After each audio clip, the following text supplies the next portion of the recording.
We're going to talk about guided reading as our main focus, but I also want to spend a little bit of time thinking about reading instruction in your whole block of time, because guided reading is this much of what we're talking about. And so I know with all the standards work, you're thinking about how do we integrate complex text and make that work in our school so we can meet that standard number 10.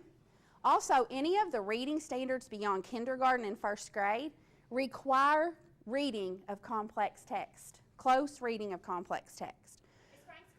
So, come on down. So we will talk about that. We will talk about that today. I get a little passionate, so if I haven't given you a break and you need one, I'll notice when people start getting up and walking out on me and taking their own break. But we will take a short break this morning. So our roadmap for the day looks like this. I'll give you just a moment to look at that and think about, grab a Post-it, maybe a question that you would like answered before you leave today, or at least discussed. I don't have all the answers, around something on our roadmap. So just take about 90 seconds and contemplate that and jot down a question you hope to have some discussion around or find an answer to today.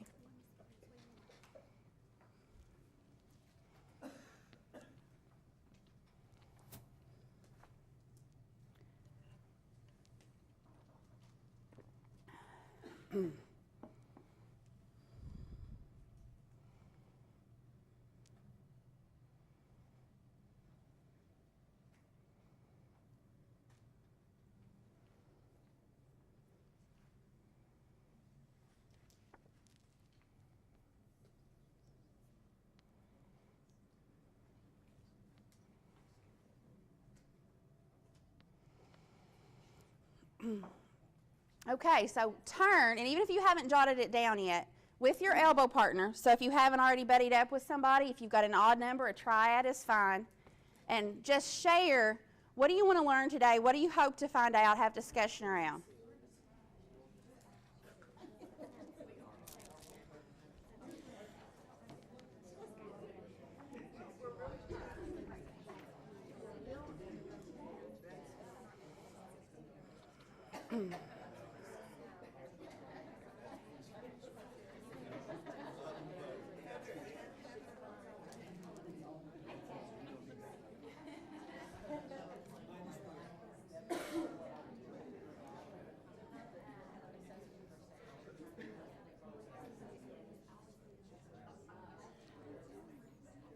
Okay, I'll pause you there.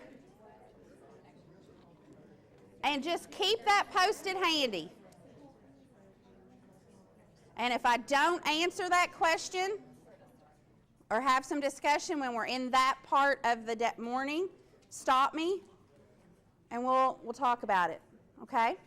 So keep that handy. You should have a copy of the PowerPoint, so feel free to take notes on that. And you also have a packet of handouts that we'll be referring to.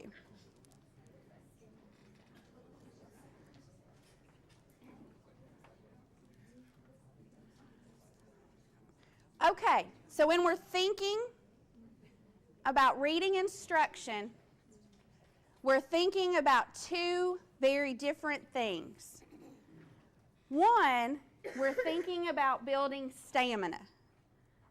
And stamina is like when you are on the treadmill and when you start out, you walk a fourth a mile, feel like you're going to collapse. Then you think of strategies for building your stamina. When we're working on stamina with students, we want them in a less complex text. We want them right at that instructional level or maybe even a little easy. That's when we're talking about guided reading. That's where guided reading fits. When we're working to build stamina and build strategies for students to increase their stamina. And I never really thought about it this way until I heard Doug Fisher talking at the Kentucky Reading Conference a couple of weeks ago. And his whole topic was complex text. And he said, when we're wanting to work with complex text, our focus is different. We're talking about building reading strength.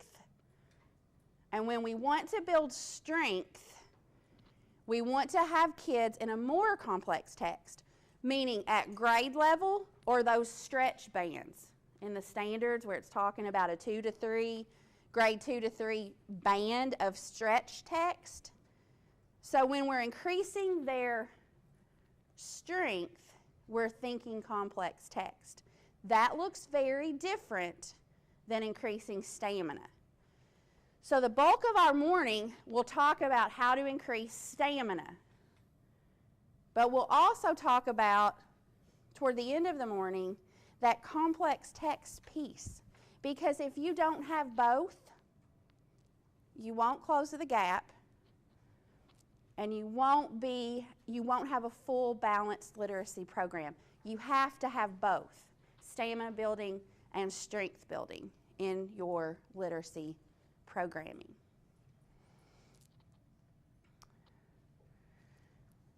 So when we're talking about a literacy block, which I will tell you as elementary principals and as an elementary teacher for the bulk of my career, we are so blessed that in our day we can have kids self-contained if we need to. We can play with that schedule. We can have a 90-minute, a 2-hour literacy block, same for math.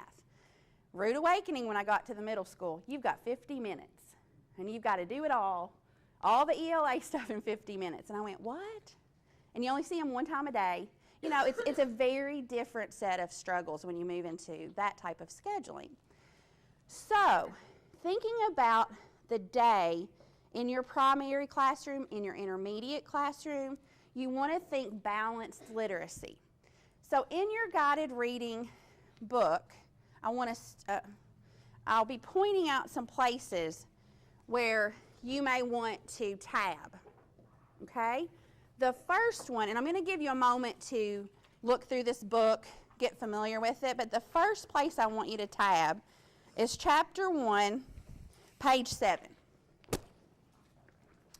So just grab a Post-it. This is where it talks about a balanced literacy program and the components you're looking for as you do your walkthroughs, as you're talking to teachers and helping teachers grow in their literacy instruction. The balanced literacy approach. 3 main components, whether I teach kindergarten or 5th grade. I tell people the beauty of reading in the ELA standards is I change the level of text and I increase the level of thinking, but the strategies remain the same. Comprehension strategies are comprehension strategies K through 12. All right? So you're looking for these key pieces. Read alouds, shared and or independent reading. So even in your lower grades, you want to see shared and independent reading. I see a lot of shared reading, a lot of choral reading, a lot of echo reading, but the independent piece is often missing in K1s. Okay? And then you've got your small group reading and probably workstations, some sort of independent rotation going on where kids are working independently while teachers are meeting with small groups of students. So, guided reading happens here. And we want the small group reading to be less teacher work, more student work. I tell teachers if they're exhausted at the end of the guided reading lesson, they did something wrong. They worked too hard, okay? So guided reading is happening here.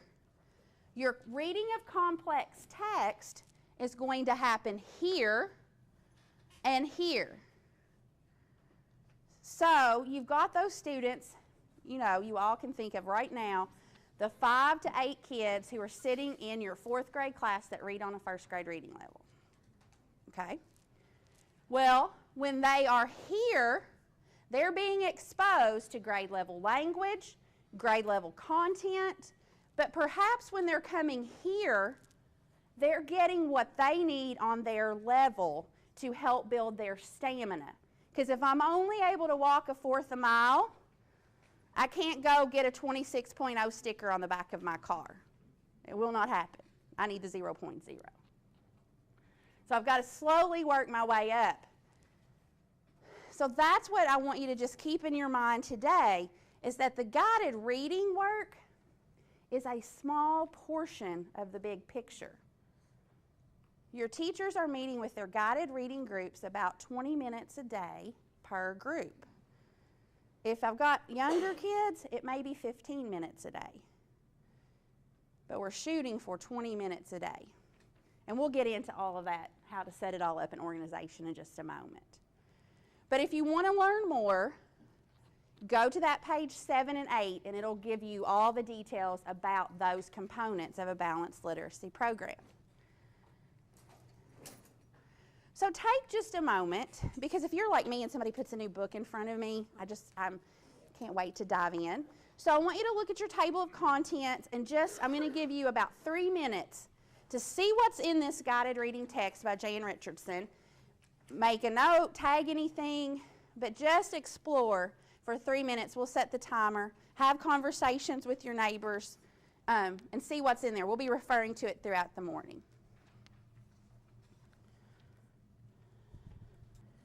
Okay, so you see you've got a lot there.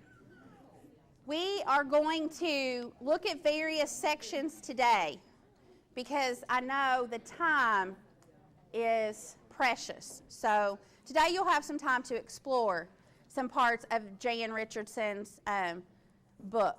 So let's start to talk about guided reading just as a whole, because there will be nuances in different grades that we'll talk about. But what are we talking about when we say guided reading? And how is that different from traditional basal reading groups? When I started teaching, I taught in Northern Kentucky my first year, and I had to use the basal. And so my kids were put into groups, and they were just kind of there all year. And we followed the basal, and there wasn't a lot of acceleration. So guided reading is different than what we've done traditionally, if you've been around like me for a while. Each group of students is grouped together based on their need and their reading level. So we've identified where the weaknesses are. We group those kids together, and they're on a similar reading level. That's important to help your teachers understand, because very seldom am I going to have a classroom where I can pull every group and they all are on an A, and then this group, all 6 of them are on a C, and on this group, all of them are at an F. Doesn't work that way. But similar, so you can put an A and a B and sometimes a C together in a group because they have similar needs. Am I going to have to scaffold that A a little bit more? Certainly. So reading level span, okay? Because I went in one class and the teacher goes, I'm going to have like 9 reading groups. That's not possible. I recommend no more than 4. No more than 4. I like 3, but sometimes with numbers and things it just doesn't work. But 4 is manageable. You start getting above 4, the planning gets very crazy. Sure, certainly. In K1 and 2, that's fairly easy. When you get to 5th grader, your span isn't A, B, and C. It's 1st grade reader and 8th grade reader. Right. How do you do those kinds of groups? You can put 6th, 7th, and 8th grade reading level together, because by then your main focus is comprehension, mainly. So you can group, you're going to have the outliers. You're going to have the kids who are extremely, extremely high, and you're going to have the kids who are very low. So you have to think about, how am I going to work with that? Sometimes it means partnering with another teacher and not completely regrouping, but I've got 2 outliers that would go with Michael because he's got 2 or 3 that they would fit with, and then I've got my high end, and he's got 2 outliers he's going to send to me. I'm not saying completely moving every kid, but the outliers, sometimes it is an advantage if you've got 2 teachers teaching reading at the same time. if I need to regroup a few kids. Once they're self-extending, they don't need guided. Guided reading looks very different, and we'll talk about what 3rd, 4th, and 5th grade guided reading looks like compared to your K's and 2's. So keep those questions in your mind. We're coming to that when we talk about the different levels of reader, because it does look very different. The second one there, this is my pet peeve. So if I come to your building and I come to your office and I'm freaking out a little bit, it's because I've seen round robin reading in a guided reading lesson. And at my training, I tell them at least, I don't know, 7, 8, 9 times, the students are engaged with the whole text. There is no round robin reading in guided reading. Everybody reads the whole text. Now teachers will say, how will I know what they're reading? How will I know if they're reading? What am I going to do if they can't read it? Well, the text should be at their instructional level of this group. When the kids begin to read, and you'll see it in a video, my job is to listen in on several different students each day, take some anecdotal notes, and do some individual quick teaching. I'm talking 90 seconds to 2 minutes and moving on to the next student. So I could hear all 5 of my kids read in a day. I'm only listening to see what their processing strategies are, and if I've got them in the right place, what teaching moves do I need to make.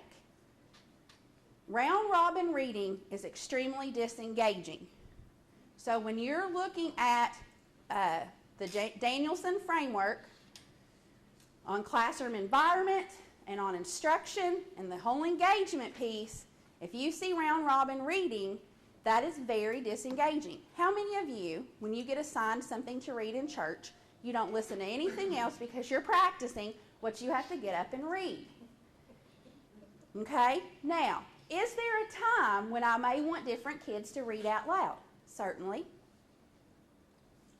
It may be after they've read something, they've read a chapter, they've read a section of the book. I may say, read your favorite part out loud.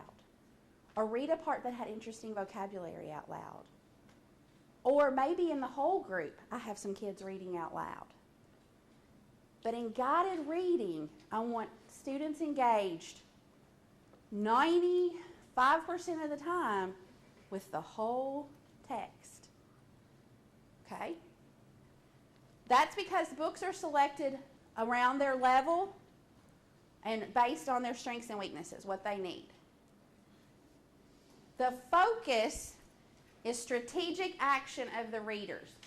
So we're prompting and we're teaching kids to be strategic. I tell my teachers to teach reading like you teach math. Math, we have lots of strategies for long division. We have lots of strategies for working and multiplying fractions. We have lots of strategies for addition with regrouping. So no matter what problem you give me, I have strategies for figuring out the answer. So it's not about being able to read just this word today in this book, but it's about being able to have a strategy in my toolbox so when I come to words I don't know, I can figure them out in other places. A lot of times teachers get hung up on names of characters and sounding out those names. Don't get hung up on that unless you're teaching them a strategy that they can use in other places, okay? So some things to think about as you're watching guided reading. There should be opportunities for writing and or discussing text. The writing that we're talking about here is not process writing.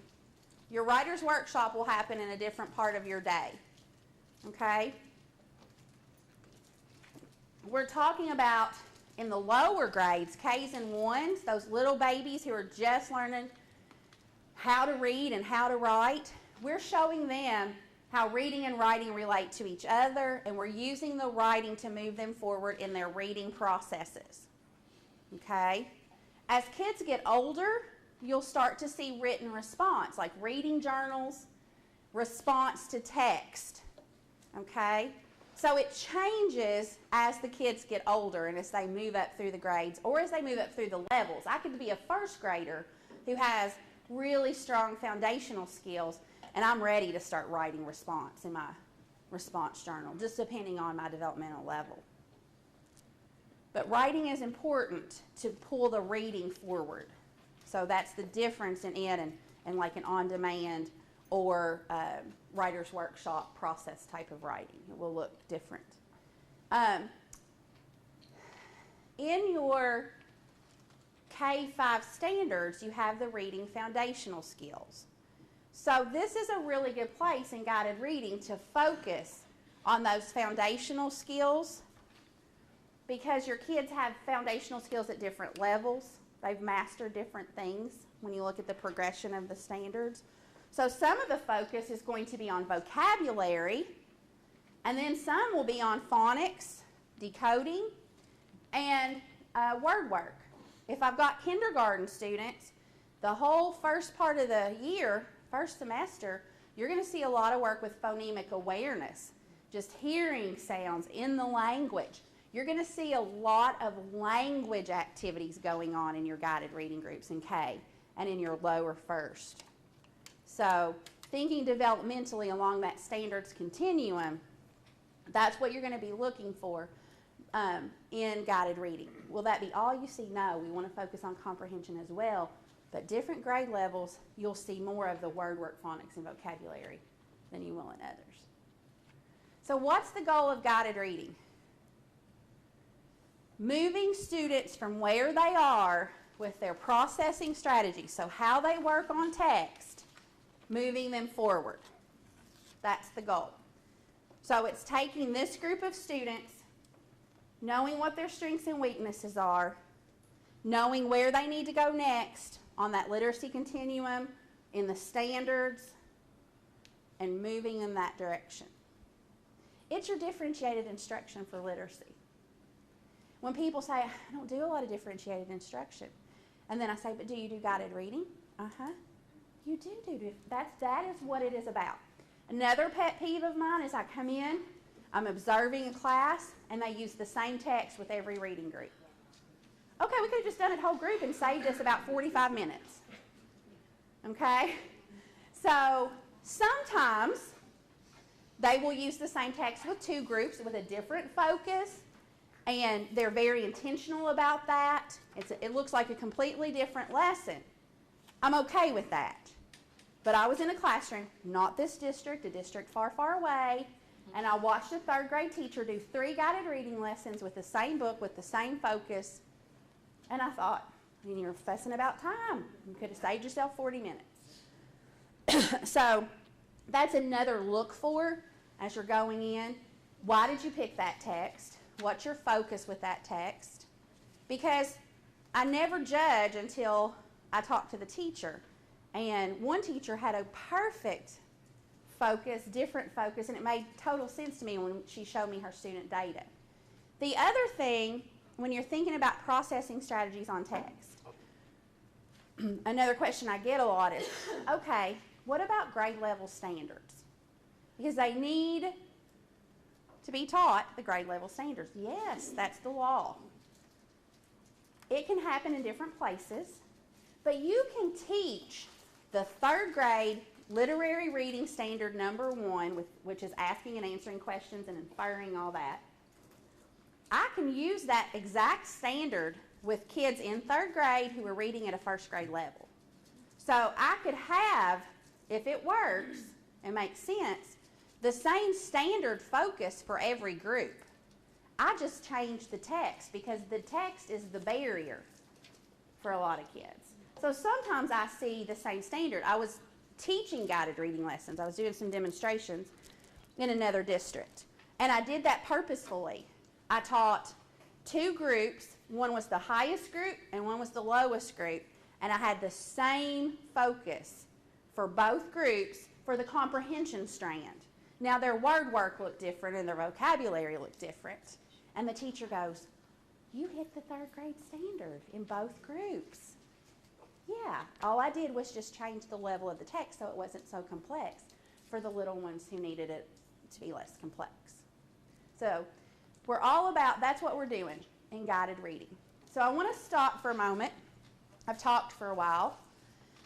And I just want you to have a conversation with your elbow partner about the information you just heard. Just process it out loud. Think about it. Ahas, questions, comments. Ready? You may begin.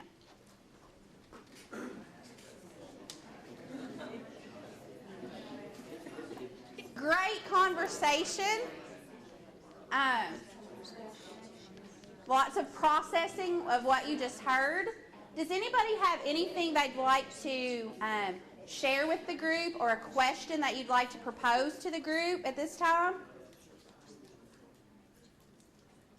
Okay, parking lots are on each side, so if there's something that comes up that you don't want to ask out loud, you can park it there and we'll come back to it. So we're going to move into now preparing for guided reading.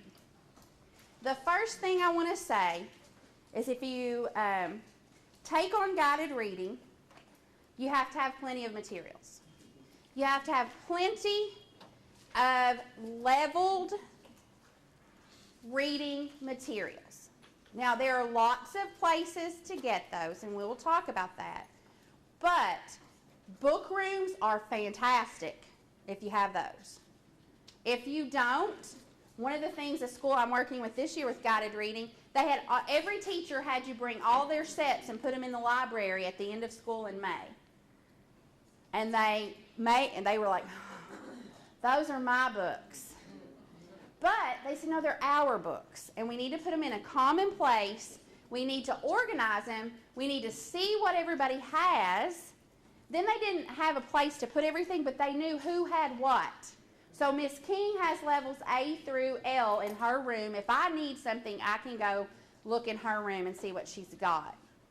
Miss Jones has these levels or these titles.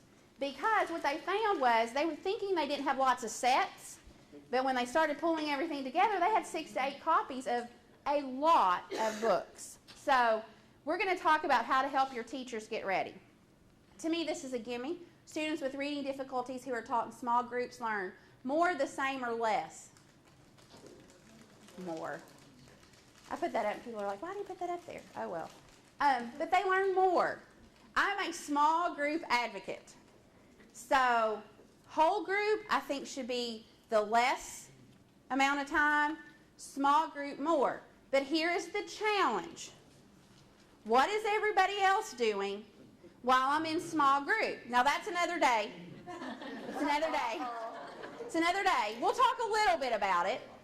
But think about this. If I have kids working independently for an hour a day, it better be rigorous. Okay?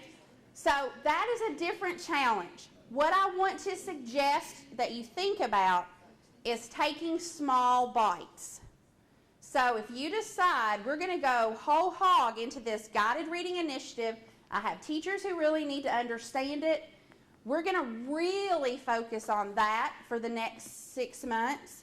I'm going to give them some support for rigor in the literacy stations, but my main focus will be guided reading first. Or you may go vice versa. I'm going to really focus on rigor in the stations. It's a lot for teachers to bite off at once if you're hitting them from both ends.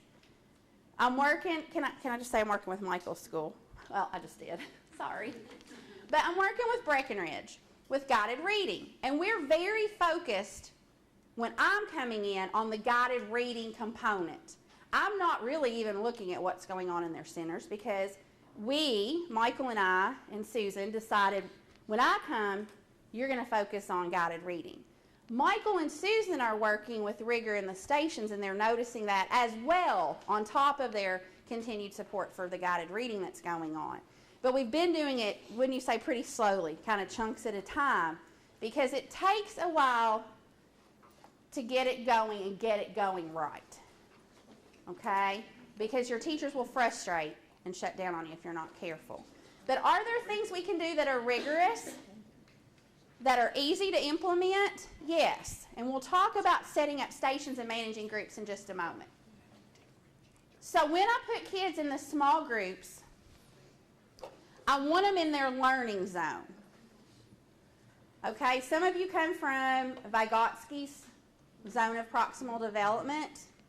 The 80s, that's where, late 80s, we were talking about Vygotsky.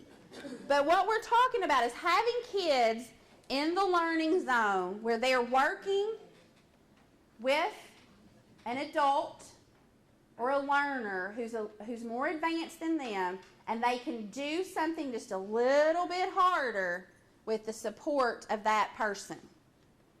I don't want it to be easy. I don't want it to be if I just backed out, they could do it without me. That's too easy. I want it to be they need me there for the scaffolding, and then they can do it. Does that make sense? I go in and I see kids in easy books sometimes. The teacher says, oh, but I don't want them frustrated.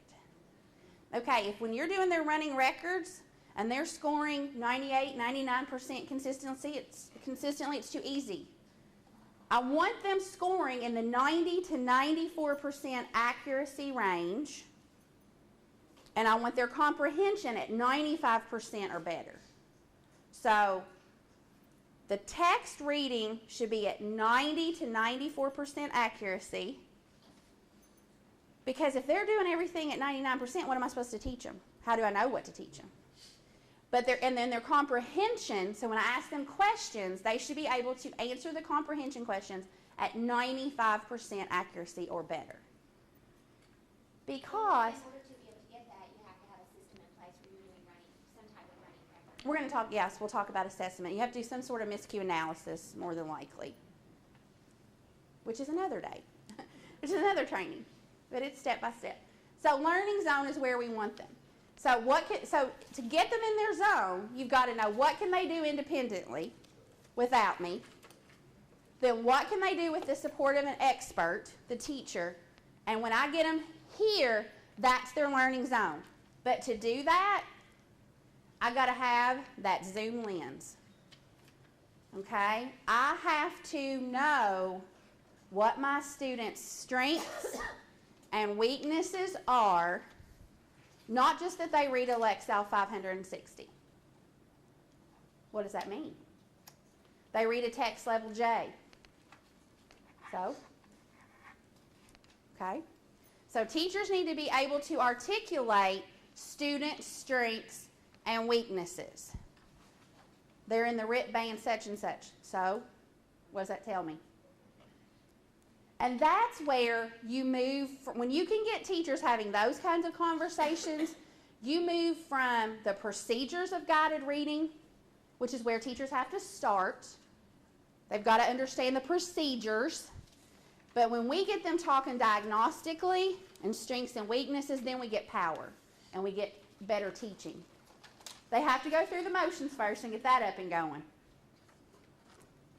Okay? The goal for your struggling readers, so your kids who are reading below grade level, is not remediation. When I started teaching in Bourbon County, I taught Title I back in the 90s. Gosh, that seems so long ago. And our focus was remediation.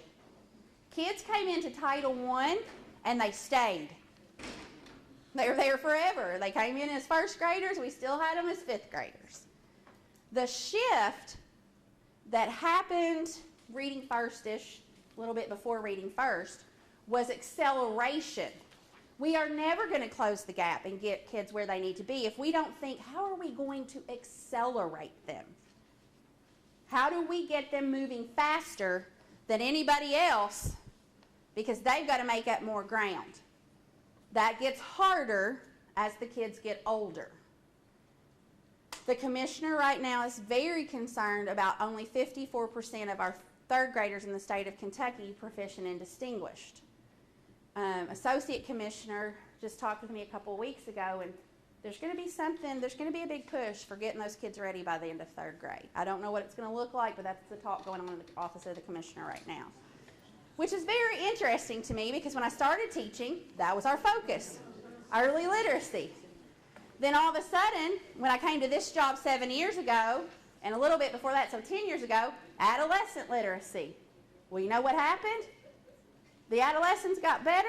We dropped the ball over here with a state focus, and our third graders are struggling. So we got to keep all the plates spinning, which is, that's the challenge of education. But think acceleration. How am I going to get kids moving quickly? And that's with powerful teaching. And that's with knowing their strengths and weaknesses, putting them in the right book, and not being afraid to push them with scaffolding. Push them up there. You would be surprised if I provide the right support, what you can get kids to do.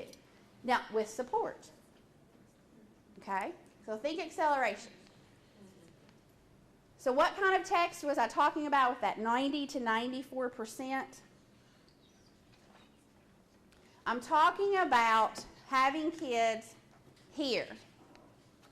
So independent level is easy. They don't have much trouble with it at all. They're reading it at 95% accuracy. These are the books I want them in if they're practicing fluency. If I have a fluency focus, I want them in an easier book. If that's my main focus. I don't want them to have to problem solve. I want them working on speed, prosody, phrasing, all the intonation, all those things around fluency. So if you go in and see a teacher with a fluency focus, you may see her that day with kids and books that are a little bit easier. These are also the books I want to send home. You want the easy books to go home for practice, because practice makes permanent, not perfect. And if I send books that are here or here, kids may be practicing incorrectly, and parents don't know what to do about that. They don't know how to support that. Most of them, unless they're an educator, they might. But I had a parent, her little girl was taking books home every night, and so very busy family, as they all are, driving from one, soccer field to the next sporting event. And she said, "Oh, Macy's doing great." Said, "I'm listening to her read. She's in the back seat just reading up a storm on the way to soccer. She's, sitting at the kitchen table while I'm cooking dinner, and she's reading. It just sounds great." She was making it all up. I said, have you sat beside her and watched her read? And she goes, "Well, I'm cooking dinner and I'm driving."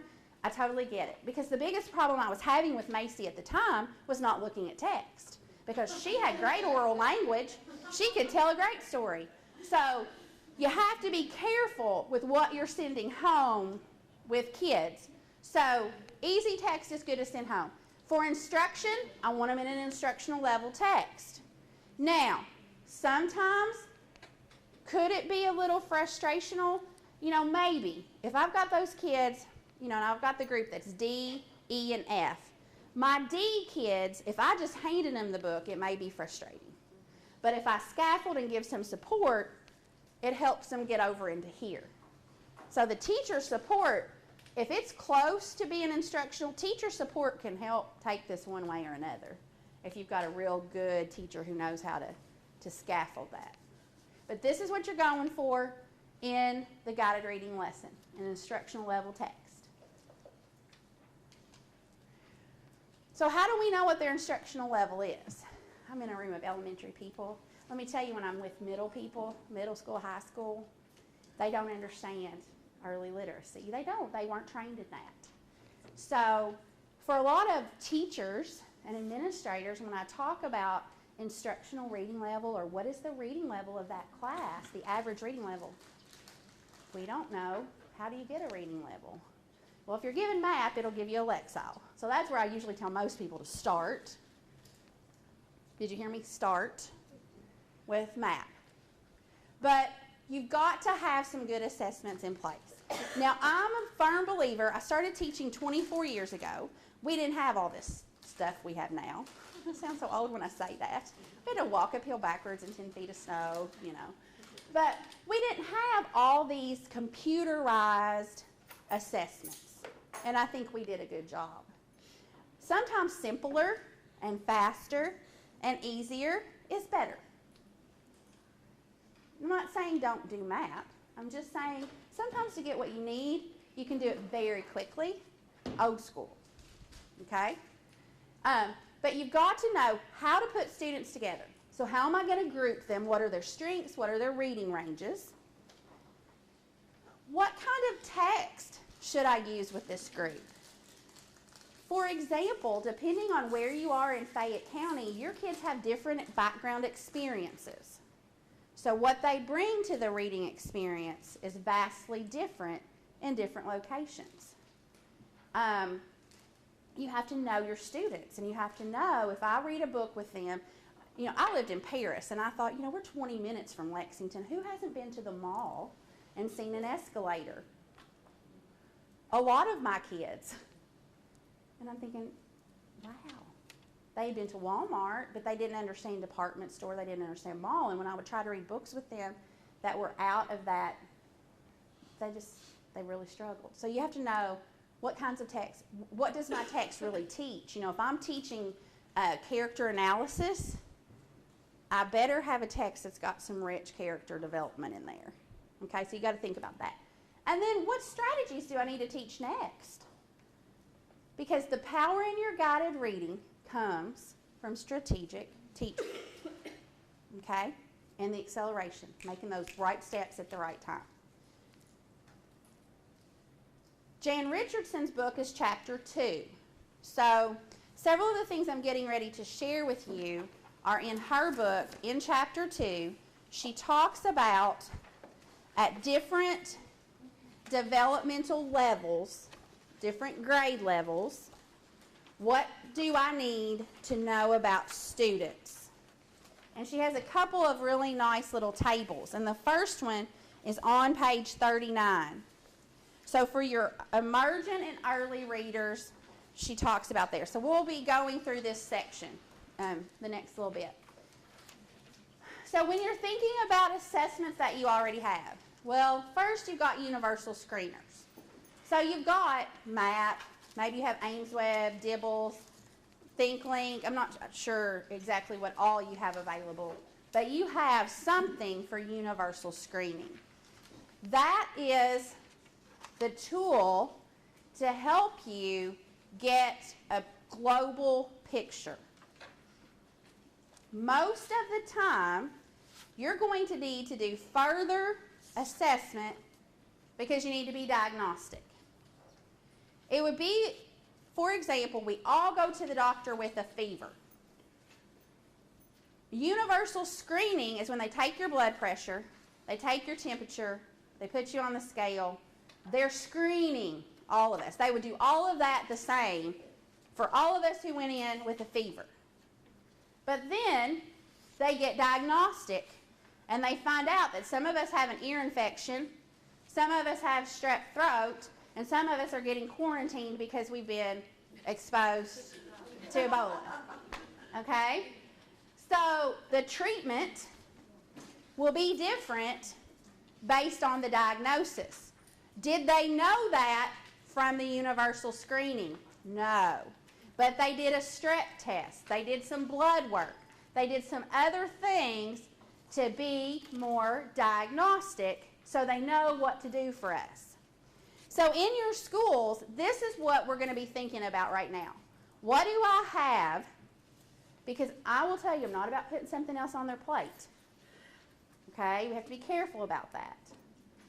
But what do we have that we do that maybe we haven't even thought about that is useful when grouping students for guided reading? So, page 39. You'll find the same information, so don't try to write it all down or try to read that little slide. For your emergent and early readers, so these are your kiddos who are reading a text level I or lower. So these are going to be your Ks and 1s, maybe some of your second graders. In the back of your packet, I have a chart that's like a conversion chart. I'm speaking in letters today. Some of you may use numbers. Some of you may use Lexiles. But in the very back of your packet, I think it's the very It's the next to the last page or so, 3 pages up. You've got something that looks like this. Show it to you.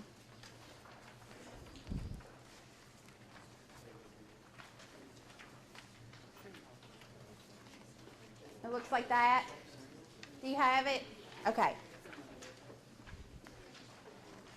So when I'm calling out letters today, you may use DRA, you may use Reading Recovery, you may use Fountas and Pinnell. Jan Richardson mirrors the Fountas and Pinnell levels. Okay? Her work was really born out of their work.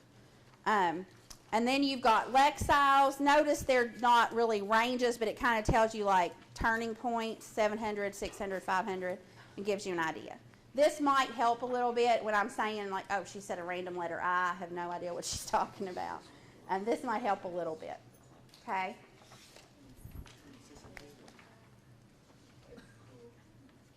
All right, let me go back here. So, letter ID. I don't know of a kindergarten teacher who doesn't, and first grade teacher at the beginning of the year, who does not do some sort of letter identification. They do it. They do a little checklist to see what letters the students know. They're doing some sort of sight word list, I guarantee you. So that's not anything extra. It's just how do we use that information now to put our kids together effectively. Some of them, this may be one that they don't do, a dictation sentence or a writing sample. But I would suggest for your younger kiddos, now, I'm not giving this to kindergartners in August, okay? But first grade kids in August, kindergarten kids in March, April, May, I want to give them a sentence with some of the sounds that we've learned, and I want to see if they can hear and record sounds. You may get that information from their writing sample. You may not have to give them a dictation sentence, but maybe you do a writing prompt, and you're able to tell, can they use the letters and sounds that they know to write words? Or I was looking at a writing sample yesterday. It was random M's, O's, and N's on a paper for a kindergarten student. I don't need to do a dictation sentence to know that that student does not understand that letters make sounds, and the sounds I want to write, I put the symbols on the paper. So, you know, don't walk out today thinking, oh, Lisa says we've got to add all of these assessments. I'm saying look at what you have and think about what information you need. I need to know what letters and sounds they know.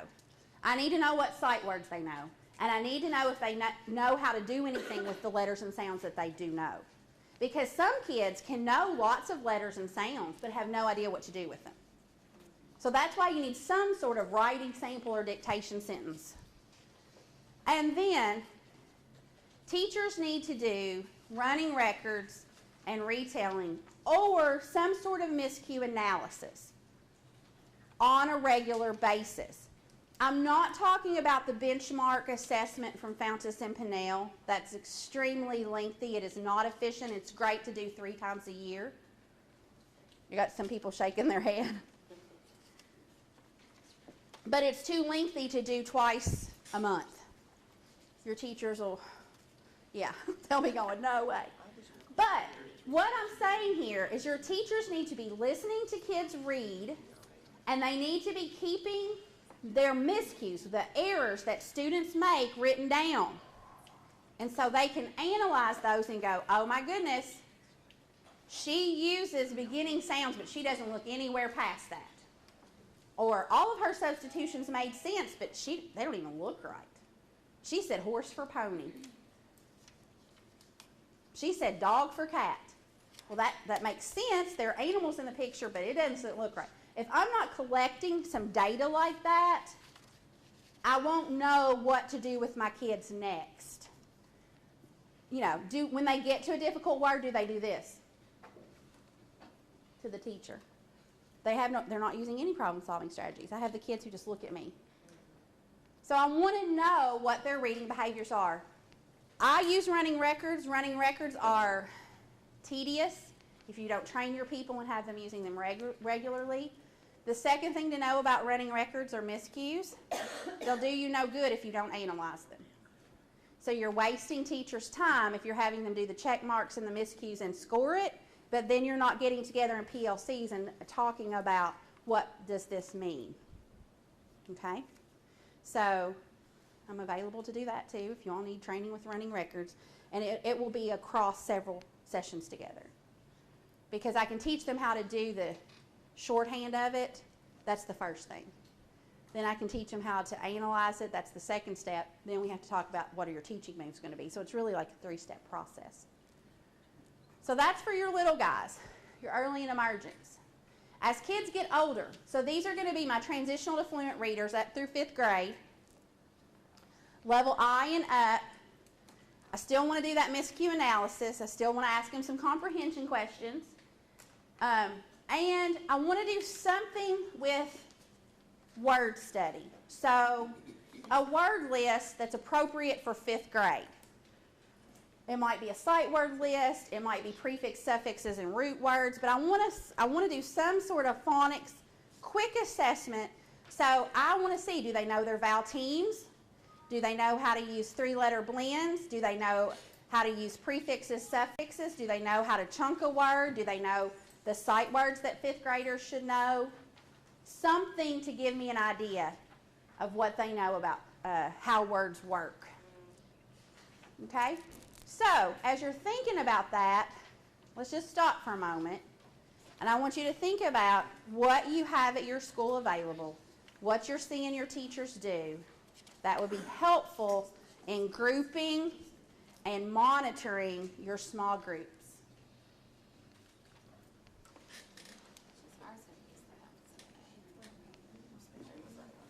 And it may not be for all your 5th grade students or 4th grade students. It may be more for your struggling students, and your higher students may be doing book clubs, literature circles. Yeah.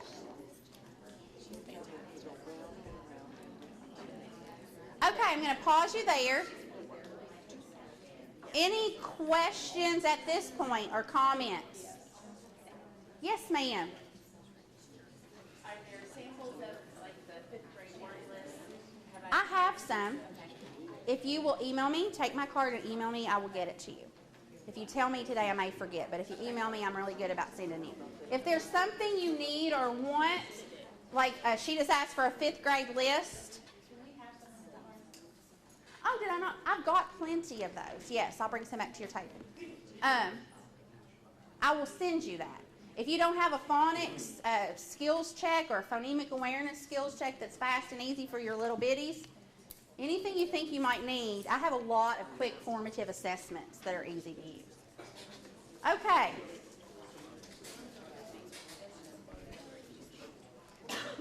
So we're going to break in just a couple of minutes. Just hang with me for just a couple of minutes, and then we'll take a real quick break.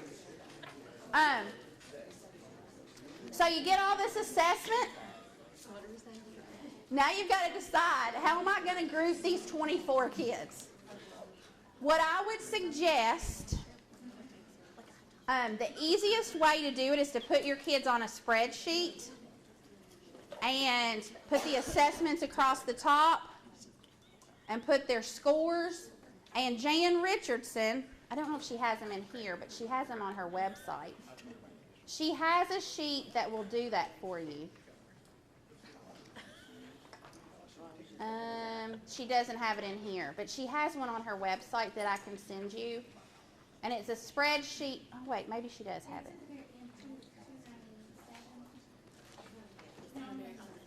I think it's in each section is where I think it is. Okay, so like in each chapter, like, you know, she has, if you notice, she has like an early and emergent chapter, a transition chapter. Well, somewhere in each chapter, she has an assessment summary chart. So if you're looking in the early emergent, it's on page 75. But that's what I would suggest your teachers use, is something like that to list their kiddos and kind of see all on one page, because that's a lot of information to sort through. In your fluent one, it's on page 181 is fluent readers,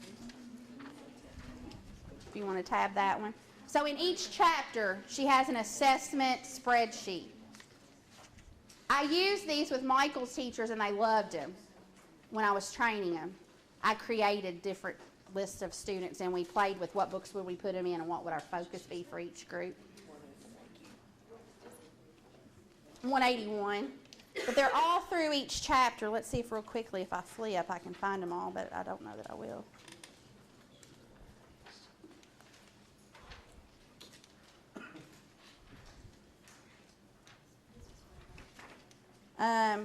Page 108 is another summary chart. So that's just real quickly as I flip through, I can see a couple.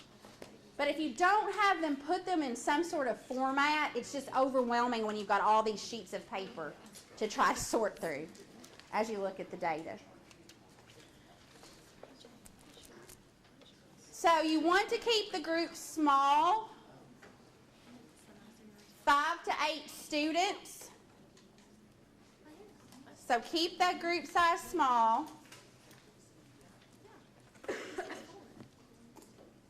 You're basing them on their instructional need or specific instructional strategies. And you want your teachers to be flexible.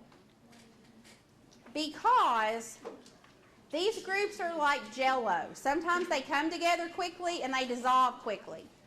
I may start out in Group A, but then I get moving and my teacher reassesses me and she moves me up to Group B or Group C. I may be in Group C, but I'm just struggling a little bit with a couple of word work issues. So for just a little while, I'm going to float and meet with Group B and Group C because I need to do a little. I noticed I didn't say I'm pulling the kid in the higher group out of the higher group. What does that do? Whether you think they know or not, by second grade, they understand grouping. But if you're flexible, and I just tell my kids, I'm grouping you based on your needs right now. And, next week you may need to be somewhere else. You may need to be in 2 groups. You may not need to meet with me that week or that day. So from the beginning, establishing that these are groups that are flexible and they change and it's based on what you need will help kids be okay with it. But I'll try really hard not, after a kid has been in a higher group, especially when they get older, to bump them back and take them out of that group. But sometimes they get dual service. They'll go to Group B and they'll go to Group C for a couple of days, just because they need a little extra something. So I never have had kids really struggle with that. Managing your groups, and then we're going to take a break. This is the hardest part, I think. I think it is for most teachers, for a couple of reasons. I've got to be fluid in the way I'm moving kids. A couple of things for your teachers to remember. They need to meet with their lowest group of kids every day. The lowest group gets the teacher every day. Because they get the teacher and the interventionist and sometimes the special ed teacher. They need it. Okay? They're going to meet every day. Your average to higher groups, my recommendation just after years of doing guided reading is 3 times a week. My goal is to meet with everybody 3 times a week. Now, did it always work that way? Sometimes I got to everybody twice a week. But my goal was to have everybody come through my reading group 3 times a week. The lowest group came every day.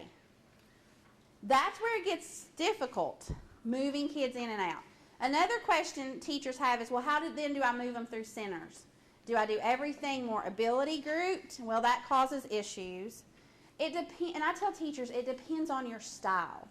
It really does. I've seen some teachers who have their centers multiple abilities, and then they just call kids over for their reading time, and they manage it beautifully.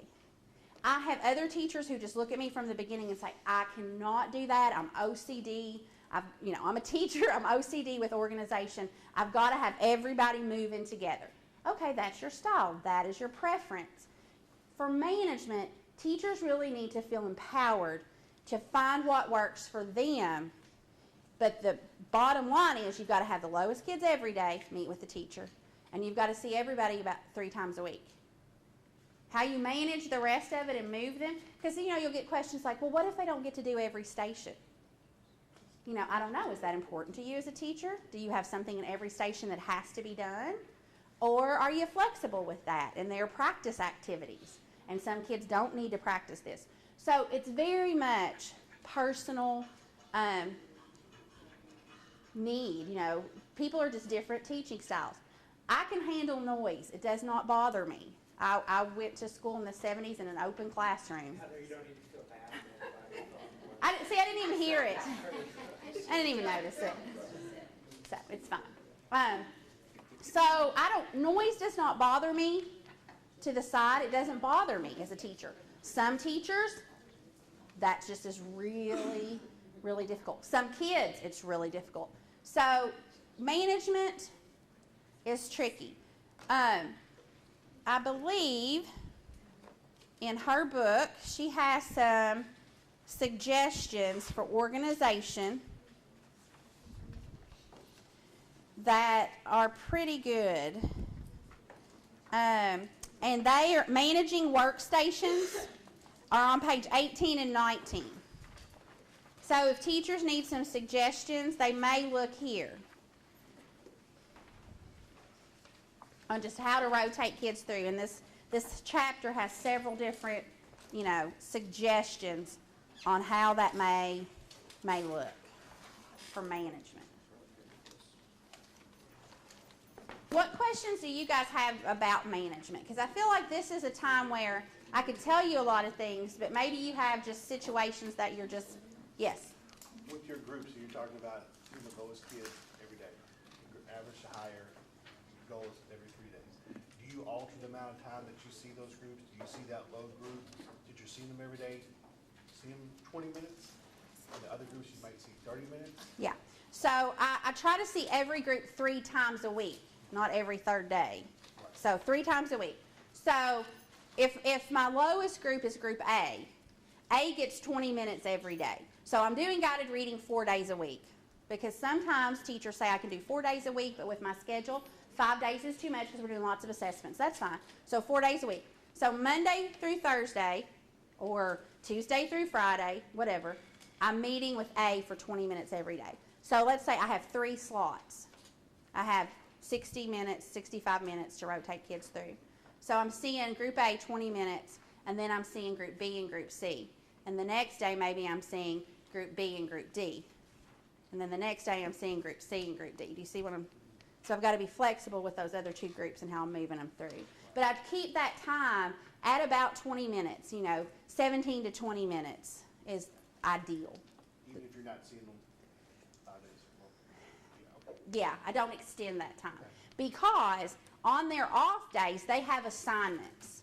They have things that they have to do. So when they come back to the reading table, a lot of times I would give them journal response. I would give them questions to respond to. I might assign the next chapter or the next section of the text if they were like 2nd grade. Generally with Ks and 1s, you can get everybody through almost every day. It almost works because their groups really can go about 15 minutes, 15 to 17 minutes. So Ks and 1s, most of my teachers who do K1, they don't struggle with that as much because the text isn't as long, the word work doesn't take as long.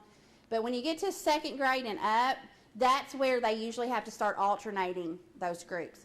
But I tried to have assignments for kids to do during their reading time that took about, 1 station rotation.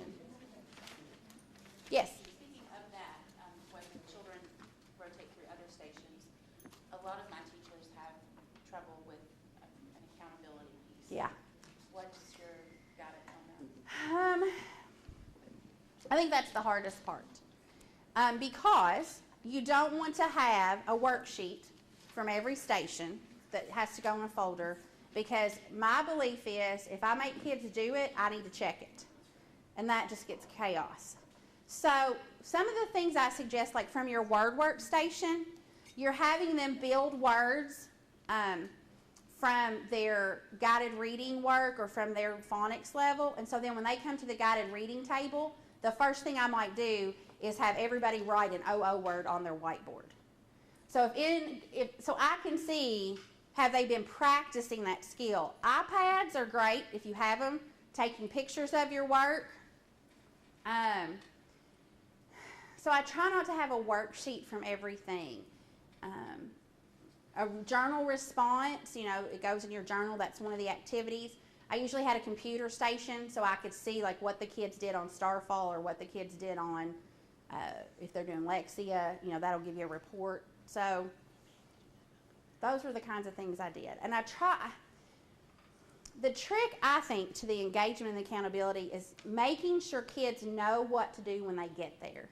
Never, never put anything new in a center. It is for practice. So it's something we did last week or the week before is in the center. New means I introduced it today in whole group. If I introduce it today in whole group, I can't put it in the center today, it will bomb. The other key piece to, I think, engagement and accountability is having kids understanding their roles in that center. So if I'm at the game center, I don't have 20 games out there that they can play. There are 2 around the skill we are working on. And Lisa knows, everybody knows she's the leader of the game. And she's going to be the caller. I said, I've never had kindergarten kids fight as much over who's going to be the bingo caller. It was one of those things that I just hadn't assigned you knew for that week, if you played a game in this group, who was going to be the caller.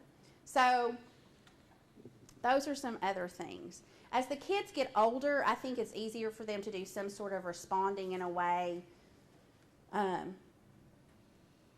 that's not, that it's just easier, I think, for the older kids sometimes because they're doing things like lit circles and they're doing projects and things that make it easier. Yes, I've been thinking about like first and second grade.